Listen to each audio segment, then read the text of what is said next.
the cornerstone of the economic success that we see in Texas is because of our small businesses. 9 out of 10 businesses in Texas are small businesses, and those small businesses provide about half of all of the jobs that are created in Texas. Our goal today is to ensure that ongoing success of businesses, both large and small, business owners and their employees.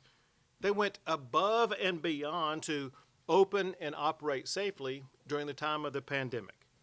And yet, those very same businesses now face the threat of lawsuits. Texas businesses and their employees that have opened and operated in good faith should not have their livelihoods destroyed by frivolous lawsuits.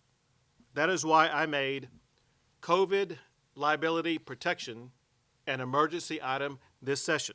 We want to make sure that we do a couple of things, and we want to make sure that we didn't infringe on our current medical malpractice laws. So we've been very, very, very careful to make sure that we drafted this looking at the very nuances, that where there was a claim, that we didn't want to infringe on someone's ability to actually file a claim that was legitimate within the proper parameters of protecting those individuals. But at the same time, make sure that we don't take businesses like Bison, who have to then go defend themselves when they did everything they could to make sure they were doing things properly. And yet, your business, like my business, we had some employees that actually ended up coming down with COVID because we were in the midst of a pandemic.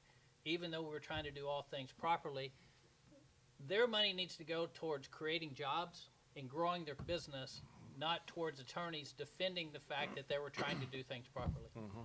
I want you to know that Texas as a state will always do everything we can to support our local businesses, especially our small businesses.